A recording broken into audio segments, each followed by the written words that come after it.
Ingatkan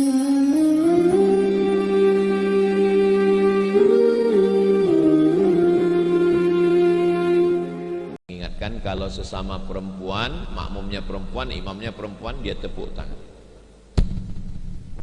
Tapi kalau laki-laki, subhanallah. Jangan sampai keluar dari mulut kita satu kata yang bukan bahasa Arab. Salah Pak Imam, batal sholat. Yang batal sholat makmum. Kalau dia tidak baca Al-Fatihah, batal satu rakaat, batal sholat. La sholata, tidak sah sholat liman lam yaqra' bi fatihatil kitab, bagi siapa yang tidak baca Al-Fatihah. Makanya tahsin, betulkan bacaan Al-Fatihah bersama imam kita. Imam kita Masya Allah tabarakallah di Masjid Nurul Quran, Masya Allah. Imam di Masjid Raudah, Masya Allah. Maka saya malu sebetulnya mau maju ke depan, tapi karena dipaksa ya maju juga. Siapa yang paling berhak menjadi imam di masjid kita? Yang paling berhak menjadi imam adalah ulil amri, pemimpin. Makanya yang jadi imam itu Nabi Muhammad, meninggal Nabi Muhammad Abu Bakar, meninggal Abu Bakar, Umar, meninggal Umar, Utsman, meninggal Utsman, Sayyidina Ali, pemimpin. Kalau pemimpinnya nggak sanggup jadi imam, diangkat imam, namanya imam ratib. Imam ratib artinya imam tetap yang diangkat. Kalau di Masjidil Haram, Syekh Abdurrahman Sudais, Syekh Su'ud Asyuraim, Syekh Mu'aitli, Syekh Abdul Bandar Balila, maju dia menjadi imam. Tidak boleh siapapun datang ke Masjid Raudah petantang petenteng langsung nyelonong masuk jadi imam walaupun sorbannya sebesar ban Vespa. Kecuali kalau imam itu mempersilakan baru boleh. Kenapa Ustaz Abdul Somad tiba-tiba maju ke depan? Saya dipersilakan, maka saya maju. Gak boleh tiba-tiba maju ke depan, karena berbahaya. Dia tidak tahu keadaan lingkungan di masyarakat itu, menimbulkan fitnah nanti. Tiba-tiba datang orang dari Makkah ke Masjid Raudah, maju dia ke depan. Dia pakai mazhab Hanafi, dia pakai mazhab Hambali, sedangkan di sini pakai mazhab Syafi'i. Tiba-tiba dia Allahu Akbar, Alhamdulillahi Rabbil Alamin. Makmumnya nggak paham mazhab, dia sangka ragu. Kok nggak baca Bismillah? Kata sebelah, yang penting sholat aja, batal sholatnya. Nah, inilah pentingnya. Nah, baca Bismillah, Bismillahirrahmanirrahim, baru masuk ayat. Ayat yang kita kaji adalah Tabbat yada abi lahabin wa tabb. Tabbat artinya celaka. Celaka. Kenapa celaka? Kok tiba-tiba ayatnya muncul celaka? Nabi Muhammad sallallahu alaihi wasallam naik ke atas bukit Sofa. Ini Ka'bah, ini bukit Sofa, ini Jabal Abi Qubais. Ini Ka'bah, ini bukit Sofa, ini Jabal Abi Qubais. Jadi kalau kita berdiri di atas bukit Sofa menghadap ke Ka'bah, itu di belakang kita pas Jabal Abi Qubais. Oh enggak Ustaz Somad, kemarin saya waktu berdiri di atas bukit Sofa menghadap ke Ka'bah, di belakang saya Istana Raja Fahad. Itu dulu Jabal Abi Qubais, dipotong sama pemerintah Arab Saudi, dijadikan Istana Raja Fahad di atas. Waktu Presiden Soeharto pergi haji nginapnya di situ. Kenapa itu dipotong? Karena menurut pemerintah Saudi di atas itu banyak perbuatan bid'ah. Karena di atas Jabal Abi Qubais adalah pusatnya tarekat Naqsyabandiyah, itu pusatnya di atas Jabal Abi Qubais. Dulu di atas itu ada namanya Masjid Bilal. Masjid Bilal dipotong, dijadikan istana, hilang satu sejarah Islam, Jabal Abi Qubais. Lalu kemudian Nabi naik ke atas bukit Sofa. Nabi bertanya, dikumpulkannya semua orang Makkah, seandainya aku katakan di belakang Jabal Abi Qubais ini ada musuh yang akan menyerang kita, apakah kalian percaya? Semua orang Makkah menjawab, Shadaqnaka, kami percaya. Seandainya aku katakan di belakang Jabal Abi Qubais, bukit yang besar ini ada musuh yang akan menyerang kita, apakah kalian percaya? Shadaqnaka, kami percaya ya Muhammad sallallahu alaihi wasallam. Karena dari kecil kami sudah menggelar engkau Al-Amin. Kami percaya. Seandainya ku katakan malaikat Jibril sudah datang kepadaku membawa wahyu dan aku adalah seorang nabi terakhir, apakah kalian percaya? Berdirilah seorang laki-laki, lalu laki-laki itu berkata, tabban laka ya Muhammad, celakalah engkau. Turunlah ayat ini, tabbat yada abi lahabin. Inilah kronologis ayat ini. Kronologis sebab turunnya ayat namanya asbabun nuzul. Sebab turunnya ayat itu dibantah Allah Ta'ala, tabbat yada abi lahabin wa tab. Celakalah, bukan engkau yang celaka wahai Muhammad SAW, tapi dialah yang celaka. Tabbat artinya celaka, yada tangan, satu tangan yada yadun, dua tangan yadani, tapi dua tangan yadani. Kok di sini nunnya hilang? Tabbat yada, mana nunnya? Menurut gramatikal bahasa Arab, karena dia mudhaf maka hadfun nun, hilang nunnya. Tabbat yada abi lahab. Abi artinya bapak, lahab artinya api yang menyala. Kalau ada orang datang, menyala abangku, abi lahab. Abi lahab. Lahab itu artinya kita bakar kayu, lalu kemudian apinya naik ke atas, itu namanya lahab. Abi lahab artinya bapak menyala. Kenapa dia disebut dengan Abu Lahab? Karena dia orang yang paling ganteng di Mekah. Saking gantengnya seperti api yang menyala. Makanya kalau ada orang ganteng tapi nggak sholat, hai Abu Lahab, hai bapak ganteng. Lahab itu hanya panggilan. Nama asli dia adalah Abdul Uzza. Abdul artinya hamba, Uzza artinya berhala. Abdul Uzza, hamba berhala. Nama Tuhan mereka Lata, Uzza, Manat, Hubal, Jibti, Tohud, Naham. Maka ada orang namanya Abdul Lata, Abdul Uzza, Abdul Manat, Abdul Hubal, bukan Abdul Somad. Kalau ini Abdul Somad, hamba Allah.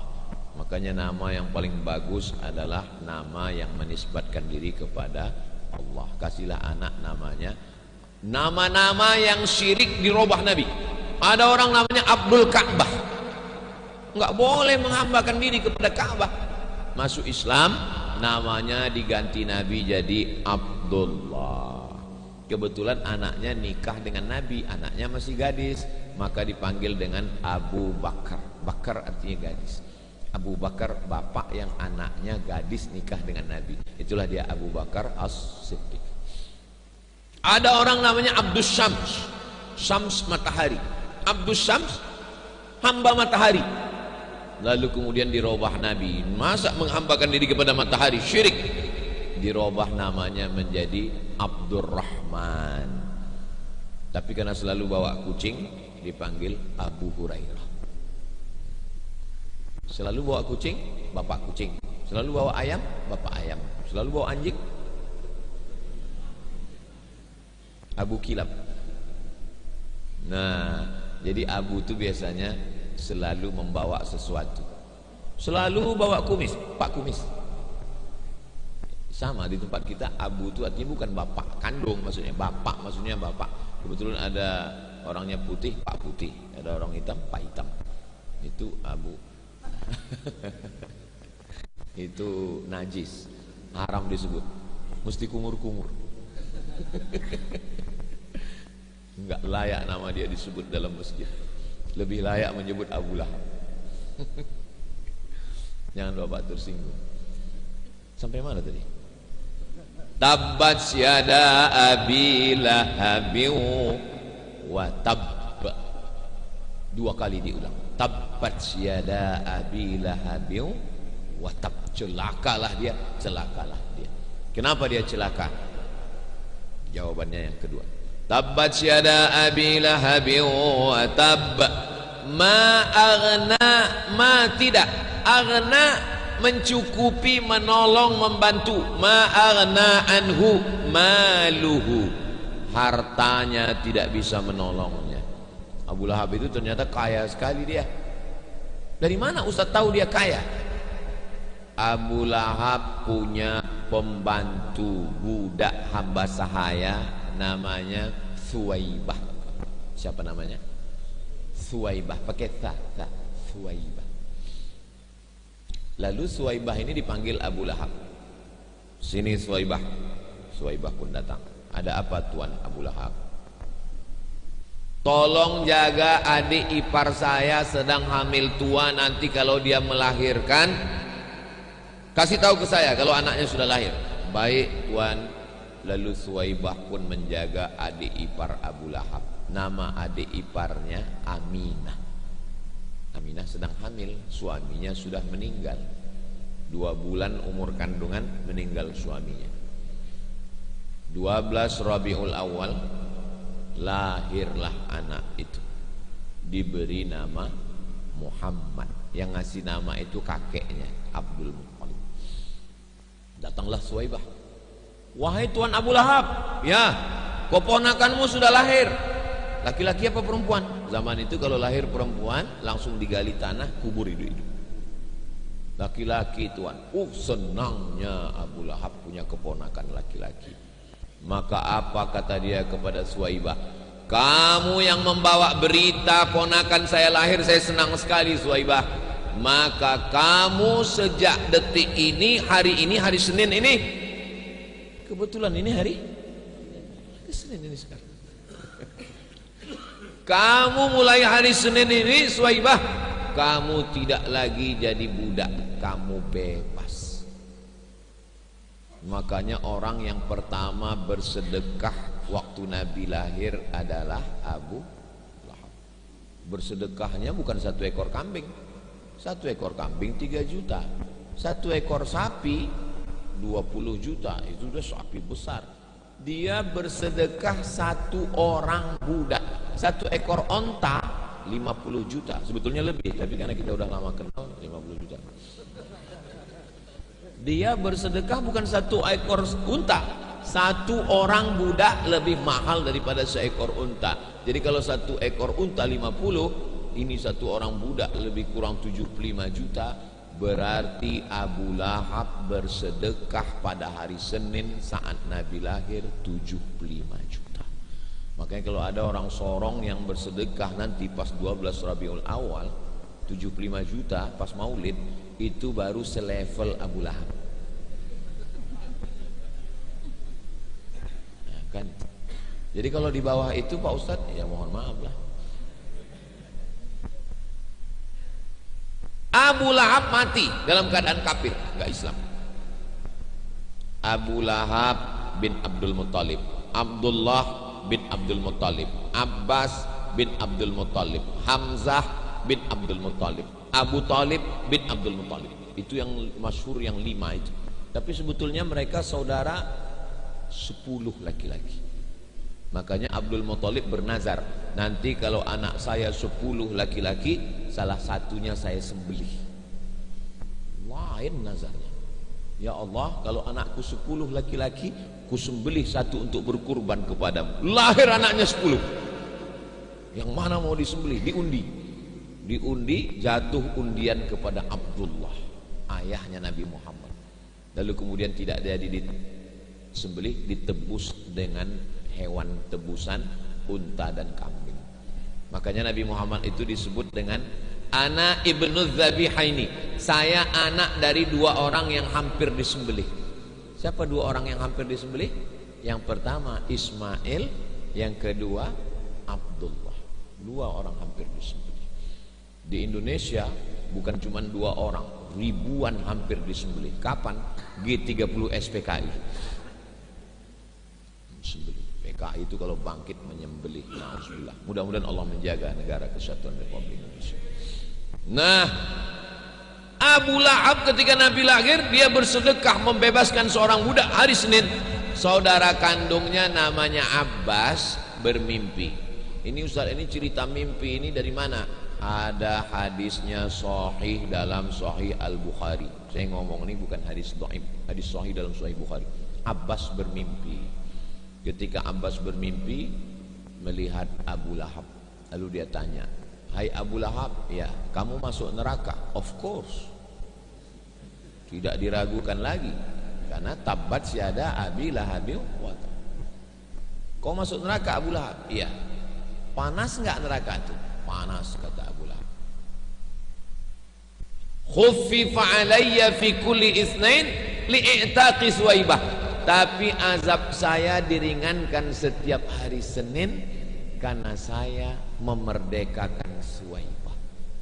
Coba lihat, orang kafir sekalipun kalau dia senang dengan maulid, bersedekah maulid, diringankan azabnya setiap hari Senin. Makanya kalau ada orang yang suka maulid tapi nggak sholat, itu dia memang masuk neraka, tapi azabnya ringan setiap hari Senin. Nauzubillah, nauzubillah, nauzubillah. Kita 7 kali berdoa habis subuh. Allahumma ajirna minan nar, Allahumma ajirna minan nar, Allahumma ajirna minan nar, Allahumma ajirna minan nar, Allahumma ajirna minan nar, Allahumma ajirna minan nar, Allahumma ajirna minan nar. Rabbana atina fid dunya hasanah wa fil akhirati hasanah wa qina azabannar. Setan sudah bangun. Dari mana Ustaz tahu setan sudah bangun? Udah jam 6.16. Bangun setan. Matahari udah terbit, bro, kata dia. Dia pun mulai mendampingi matahari sampai setinggi tombak, kita lewatkan sampai dia pergi. Habis itu setannya kemana Pak Ustaz? Ya sesuai dengan SOS, standar operasional setan. Ada setan itu yang mendampingi manusia, mendampingi terus. Orang yang selalu mendampingi, nah, syukron Ustaz, namanya korin.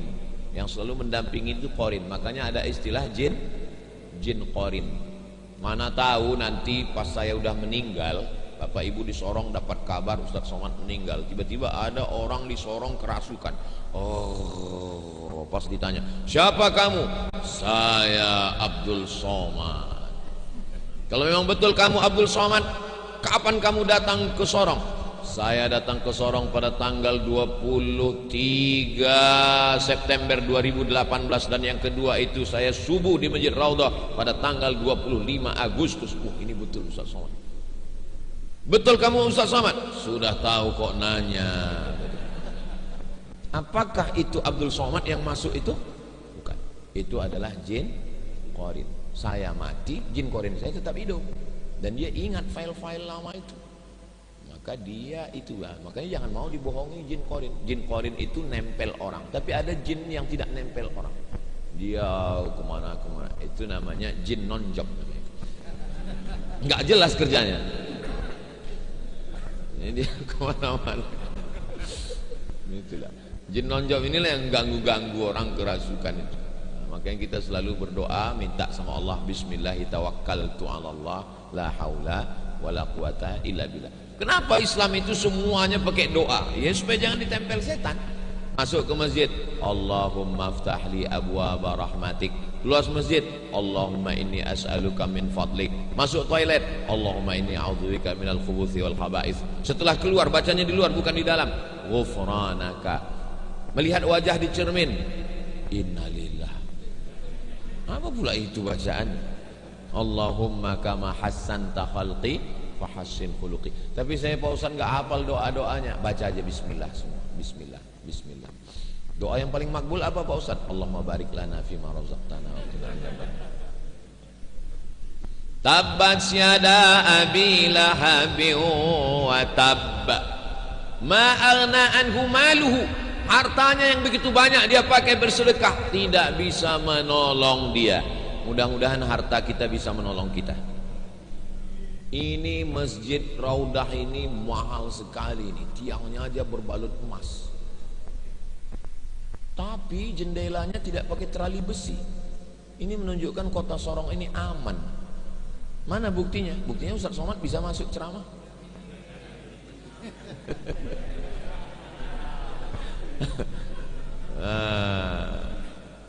Mudah-mudahan orang Sorong rezekinya berlimpah.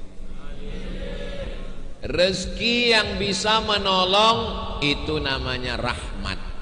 Tapi kalau ada orang duitnya banyak, hartanya banyak, tidak bisa menolong, itu berarti laknat. Mobilnya sama, mereknya sama, tokonya sama, showroomnya sama, belinya sama, harinya sama. Yang satu parkirnya di Masjid Raudah, yang satu parkirnya di depan diskotik. Saya kebetulan bawa mobil. Pas lagi bawa mobil di dekat mall, penuh parkir di mall. Saya parkir, nggak saya perhatikan ada ruko, saya parkir aja. Saya parkir, tiba-tiba datang tukang parkir. Pak Ustadz Somad ya? Iya, saya bilang. Mari kuncinya saya parkirkan tempat lain. Ah, jauh, saya malas jalan, di sini aja. Jangan Pak Ustadz. Kenapa? Saya bilang, apa salahnya? Itu karaoke Pak. Saya nggak ingat. Terus kenapa? Saya bilang, mobil Ustadz banyak orang yang tahu platnya. Nanti mereka nyangka Ustadz di dalam. Sampai tukang parkir pun memikirkan saya. Allah, sayangnya orang sama saya, Masya Allah. Yang sayang, yang nggak sayang ada juga. Begitulah jamaah ini kalau sudah dia sayang, akhirnya diparkirkan di tempat lain. Harta yang tidak bisa menolong itu namanya istidraj. Banyak Pak Ustadz, itu orang nggak pernah sholat, nggak pernah puasa, nggak pernah ngaji, nggak pernah berzakat, tapi hartanya banyak. Itu bukan rahmat, itu namanya istidraj. Istidraj itu apa? Azab yang ditunda. Sanastadrijuhum min haitsu la ya'lamun. Kami tunda azabnya sampai azab itu melambung tinggi, sampai akhirnya innallaha la yumli lizalim. Allah mengulur orang zalim. Orang zalim itu diulur Allah, dibuat jabatannya tinggi, dibuat umurnya panjang, dibuat badannya sehat, dibuat rezekinya banyak, sampai akhirnya idza akhadhahu lam yuflithu, ketika dia dimasukkan ke dalam neraka jahanam tak ada kebaikannya sama sekali. Itu Pak Ustadz, Pak Haji itu sakit-sakitan. Sakit bukan laknat. Ma asaba min musibatin ma la yusibul mu'min min nasabin wala wasabin wala saqamin wala syaukin. Demam, sakit kepala, gundah gulana, sampai duri yang menusuk telapak kaki, illa kafarallahu anhu biha sayyi'atu. Itu menghapuskan dosa-dosa. Jadi kadang cara pandang kita ini salah. Ada orang yang kelihatannya dilaknat padahal sebenarnya dapat rahmat. Orang sakit diampunkan dosanya. Ada orang yang kita sangka dapat rahmat padahal sebetulnya dia dalam laknat. Kita berdoa mudah-mudahan harta kita ini bukan laknat tapi rahmat insyaallah. Amin ya rabbal. Ma aghna anhu maluhu wa ma kasab. Perbuatannya, semua perbuatannya tidak bisa menolong dia. Wa qadimna ila ma amilu min amalin. Nanti kalau kita sudah mati, semua amal kita itu datang, mata kita bisa melihatnya. Faman ya'mal mithqala dzarratin khairan yara. Ini masjid yang kau bangun, ini sedekahmu, ini sholatmu, ini puasamu. Tapi kemudian amal itu habaan mansura, seperti debu yang dihembus angin. Ambil debu, letakkan tapak tangan, hembus, tak ada nilainya. Kita berharap nanti amal-amal kita ini bisa menolong kita semuanya insyaallah. Adapun Abu Lahab, ma aghna anhu maluhu, hartanya tidak bisa menolong, wa ma kasab, perbuatannya tidak ada yang bisa menolong. Kita alhamdulillah, tapak kaki kita tadi melangkah ke Masjid Raudah, langkah pertama menghapus dosa, langkah kedua mengangkat derajat. Perbuatan itu bisa menolong insyaallah. Tapi saya ke Masjid Raudah ini nggak jalan kaki Pak Ustadz, saya naik motor. Setiap bensinnya akan menolong dia di hadapan Allah. Saya nggak pakai bensin Pak Ustadz, pakai solar. Setiap solarnya.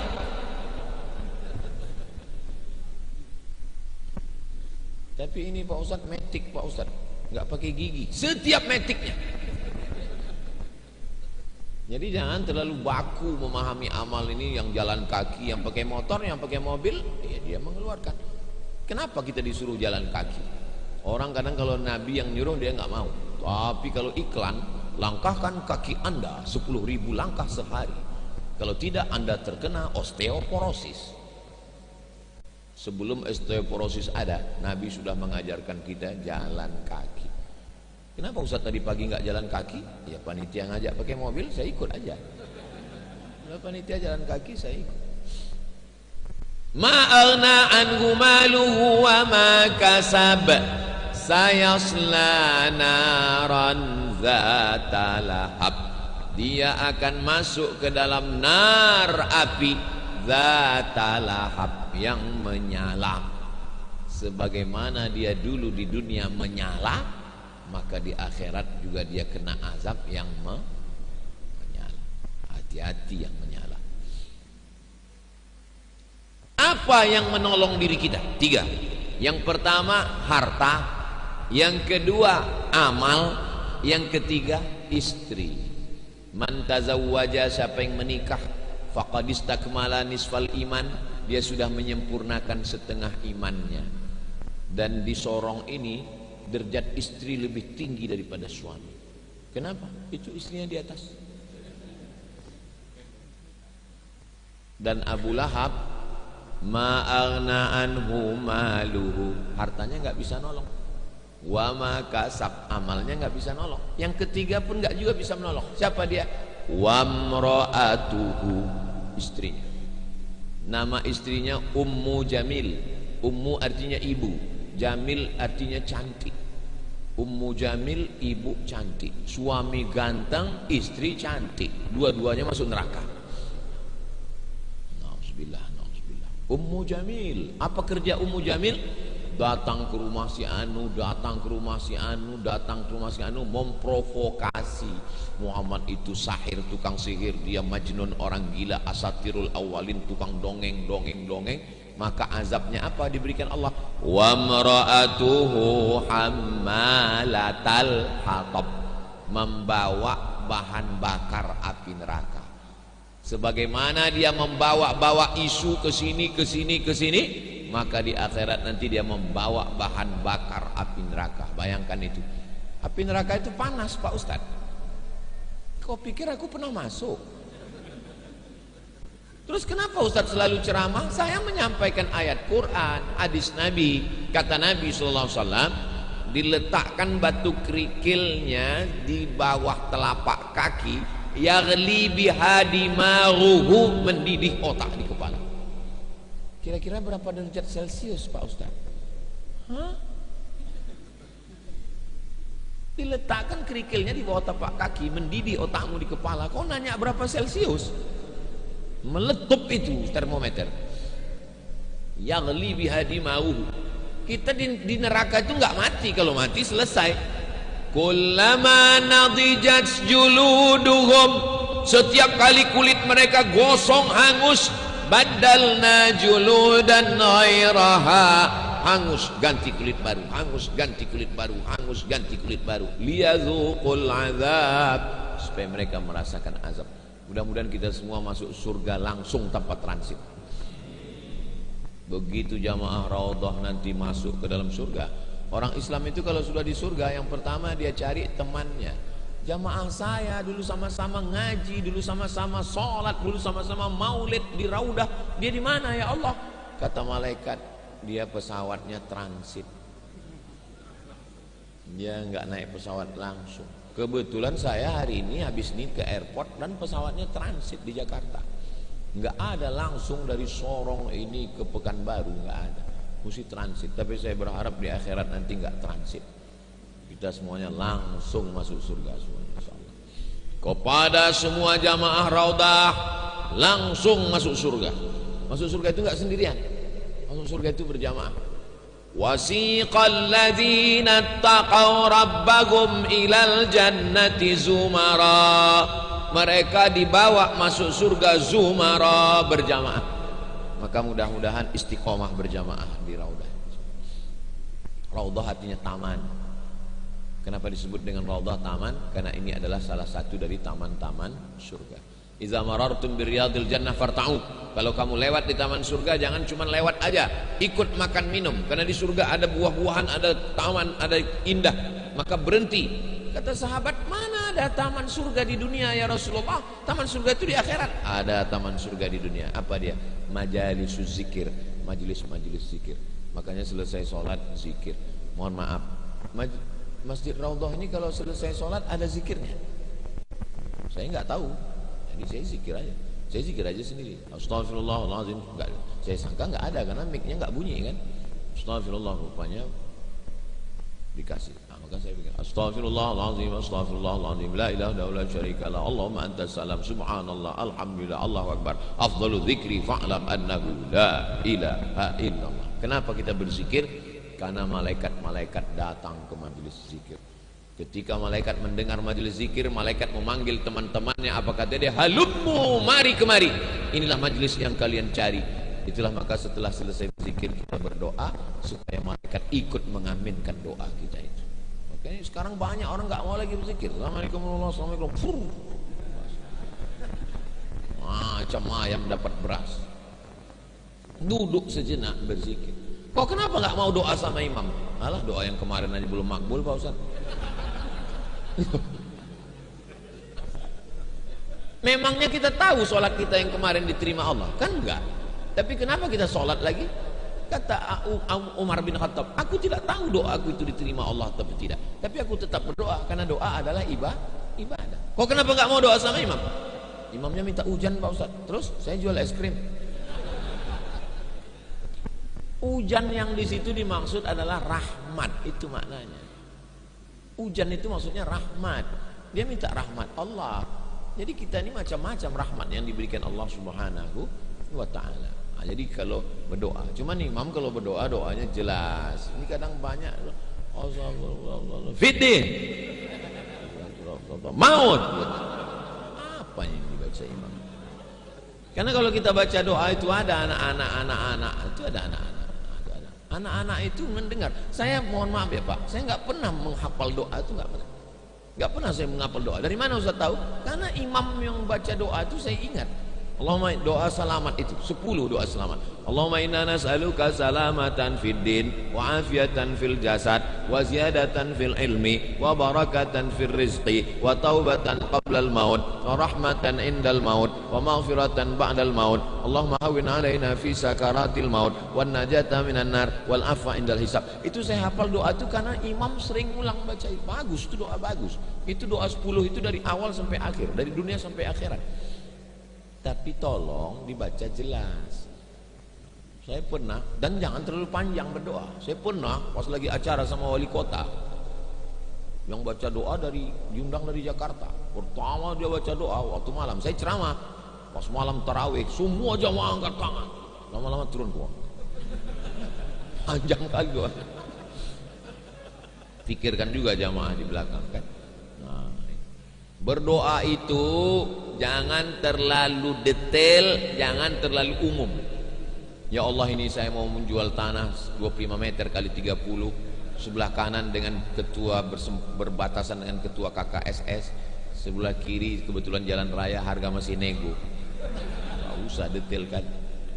Tapi doa jangan juga terlalu umum. Ini ada orang sebenarnya banyak yang mau kumohonkan kepadamu ya Allah, tapi rasanya nggak perlu kusebutkan satu persatu karena ku yakin kau tahu yang ku mau. Itu terlalu.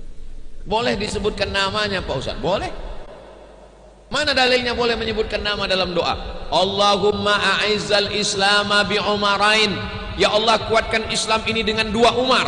Ada 2 Umar yang hebat di Makkah. Satu Umar bin Khattab, satu Umar bin Hisham. Kuatkan Islam ini dengan 2 Umar. Dikabulkan Allah. Masuk Islam Umar bin Khattab. Boleh.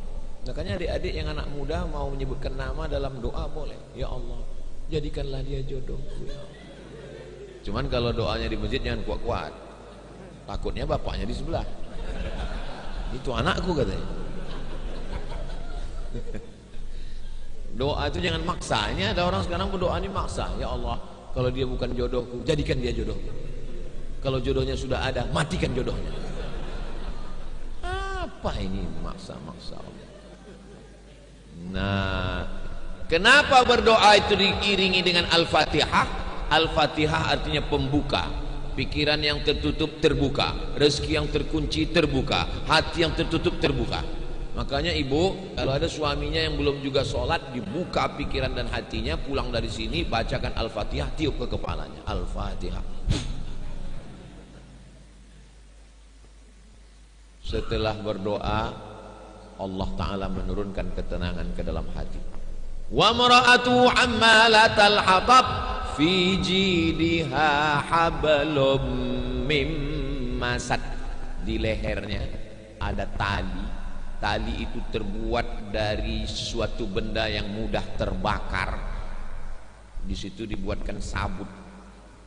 Sebetulnya apapun yang kering yang mudah terbakar, apakah itu dari pelepah korma, apakah itu dari kulit kelapa, apakah itu dari apapun yang mudah terbakar, karena dia suka menyebarkan isu.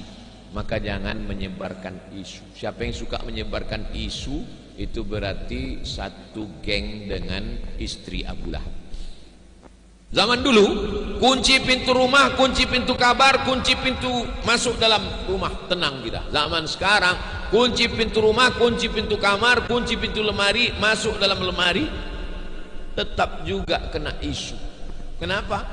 Facebook, Twitter, Instagram, grup WhatsApp. Maka yang paling aman adalah matikan handphone. Alhamdulillah, mati handphone selama pengajian ini. Tapi ini handphonenya hidup Pak Ustaz, nggak apa-apa, karena ini merekam untuk yang baik-baik. Apalagi ini menyala ini, tapi bukan menyala Abu Lahab. Nah, itulah kajian kita.